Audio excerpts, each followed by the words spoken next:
கர்த்தர் நல்லவர், அவர் கிருபை என்றும் உள்ளது. ஆண்டவராகிய இயேசு கிறிஸ்துவின் நாமத்தினால் உங்கள் ஒவ்வொருவருக்கும் அன்பின் வாழ்த்துக்கள். இன்றைக்கு பிப்ரவரி 14 வெள்ளிக்கிழமை. இன்றைக்கு நாம் தியானிக்கும் வசனம் பிரசங்கி 12வது அதிகாரம் 1வது வசனத்தின் முன்பகுதி. நீ உன் வாலிப பிராயத்திலே உன் சிருஷ்டிகரை நினை.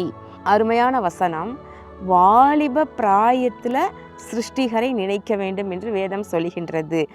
சிறு குழந்தை, அடுத்து வாலிப பருவம், அடுத்து மிடில் ஏஜ், அதாவது நடு ஒரு 40-50 அந்த வயது, அதற்கு பின்பு 70-80 என்று முதிர் வயது ஆகிவிடுகின்றது. ஆனால் தேவனை தேடுவதற்கான ஒரு ஆப்டான ஒரு சரியான ஸ்டேஜ், சரியான வயது என்னன்னா வாலிப பிராயம். வாலிபம், இள ரத்தம் பயமறியாதுன்னு சொல்லுவாங்க இல்லையா? அப்போ இந்த இளமையான பருவத்தில் கர்த்தரை நல்லா முழு பலனோடு இருக்கும் பொழுது கர்த்தரை நினைக்க வேண்டும், சிருஷ்டிகரை நினைக்க வேண்டும் என்று வேதம் சொல்லுகிறது. இன்றைக்கு எல்லாரும் நிறைய பேர் சாட்சி சொல்கிறாங்களாம். என்ன சொல்கிறாங்க?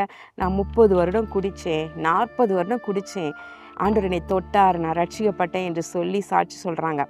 நல்லது தான், அவங்களும் ரட்சிக்கப்படணும், முதிர் வயதிலையாவது கர்த்தரை தேடி வரணும், நல்லது தான்.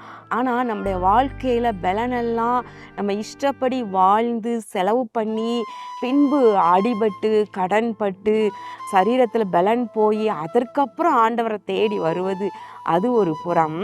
ஆனால் நல்லா ஃப்ரெஷ்ஷாக நமக்கு நல்ல எனர்ஜி இருக்கும் போது, சிந்திக்கும் திறன் நல்லா இருக்கும் பொழுது, நல்ல சரீரத்தில் பலன் இருக்கும் பொழுது, நல்ல ஞானம் இருக்கும் பொழுது, வாலிப பிராயத்தில் சிருஷ்டிகரை நினைக்கும் போது அது தேவன் எவ்வளவு சந்தோஷப்படுகின்றார்.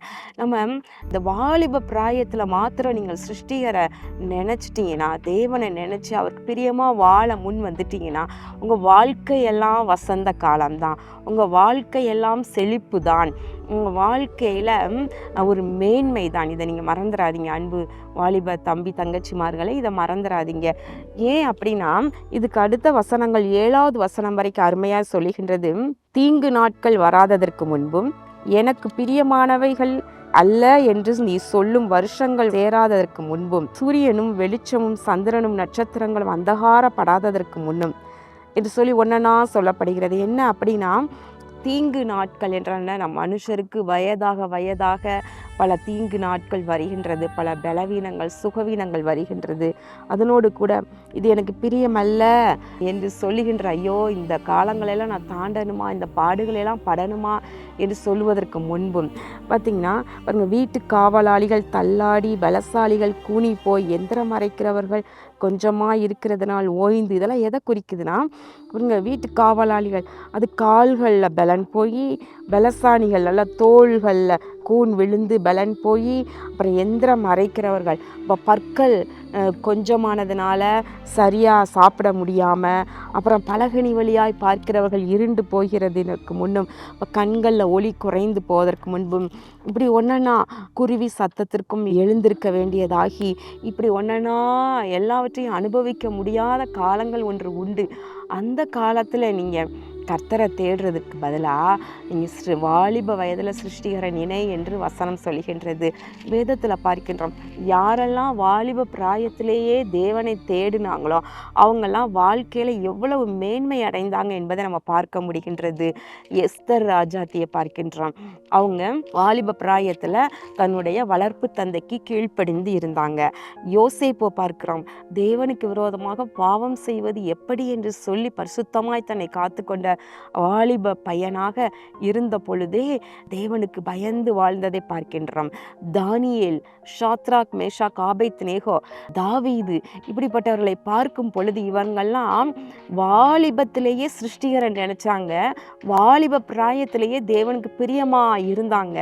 அவங்க வாழ்க்கையை கர்த்தர் ஆசீர்வதித்தார், அவங்க மேன்மை உள்ளவர்களாக உயர்த்தப்பட்டார்கள் என்று பார்க்கின்றோம். நாம் இன்றைக்கு அன்பு தம்பி தங்கச்சி, இந்த வாலிப பிராயத்தில் உங்களுக்கு இஷ்டம் போல வாழ்வதற்கு எத்தனையோ பெருகிருச்சு. இந்த உலகத்தில் எத்தனையோ வாய்ப்புகள் உள்ளது. ஆனால் அத்தனையும் உங்கள் கண்கள் தேடாதபடிக்கு சிருஷ்டிகரை தேடுங்கள், வேதத்தை வாசியுங்கள், எடுங்க, கர்த்தரை தேடுங்க, கர்த்தருக்கு பிரியமா வாழுங்க, பரிசுத்தமாய் வாழுங்க. கர்த்தர் உங்களை ஆசீர்வதிப்பார். கண்களை மூடி ஜெபம் பண்ணுவோமா? எங்கள் அன்பின் பரலோக பிதாவே, இதோ இந்த நாளிலே தியானித்த வசனத்தின்படி வாலிப பிராயத்துல சிருஷ்டி கர்த்தாவாகிய உம்மை தேடுவதற்கு அன்பு வாலிப பிள்ளைகளுக்கு இரு அனுக்கிரகம் பாராட்டுவீராக. அவர்களுடைய வாழ்க்கையை எதிர்காலத்தை ஆசீர்வதித்தருளும். இயேசு கிறிஸ்துவின் நாமத்தினாலே வேண்டிக் கொள்கிறேன் நல்ல பிதாவே, ஆமேன்.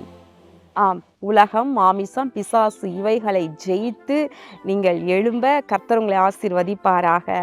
ஆமேன்.